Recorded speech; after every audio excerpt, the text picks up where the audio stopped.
Alam nyo, hindi ko alam if bago sila sa Fusion Alley o baka naabutan ko lang talaga na walang pila ngayon kaya hindi sila tago. Pero first time ko silang matatry dito. Dito sila sa may first intersection nakapwesto. Dito yan sa Ramenaki. Japanese skewers yung meron sila dito and nothing above 150 pesos per stick yung paninda nila. Sold out yung shimeji mushroom, so I guess ayun yung pinaka best seller nila dito. Itong beef wagyu cubes nila and cheese bomb yung binili namin for 135 pesos each. Igi-grill shop on order, may cheese and spicy sauce kang pwede mong pagpilian. One stick each lang ang binili namin since iikot pa naman kami dito. Di ko type yung beef wagyu cubes nila kasi kakaiba siya sa mga natikman namin. Unlike the usual, alam mo yung super lambot niya to the point na pagkagat mo, sabog agad siya sa bibig mo. 135 pesos na wagyu. Titignan natin.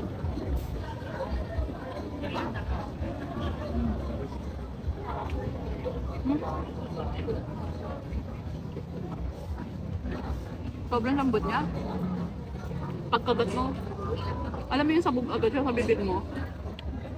Kahit tsura niya yung mga wagyu na natitikman namin, pero yung texture niya kakaiba. Sobrang lambot niya sa loob.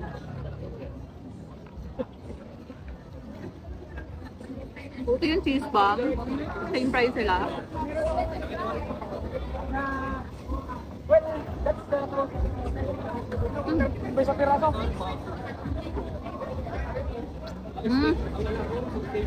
Mas masarap yung cheese bomb nila, mas malasa. Yung wagyu kasi, basong lasa sa loob. Ang nagbibigay ng lasa sa kanya, yung pinaka-sauces niya. Pero ito, masarap mismo. Ano ba yung cheesy bomb?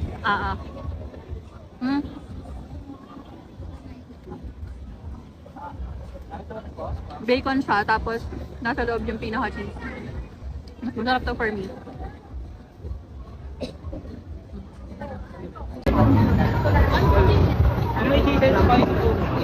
Diba? Hindi siya katulad ng mga wagyu na natitikman natin na ganyan. Sabog agad siya pagka kinagat mo, no? Tulog ba? Ha? Tulog ba? Luto na.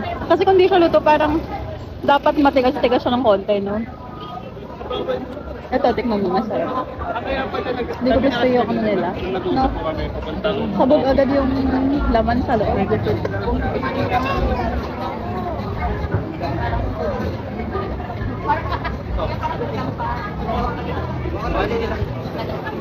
Yan ang masarap, no? Bit spice na konti, no?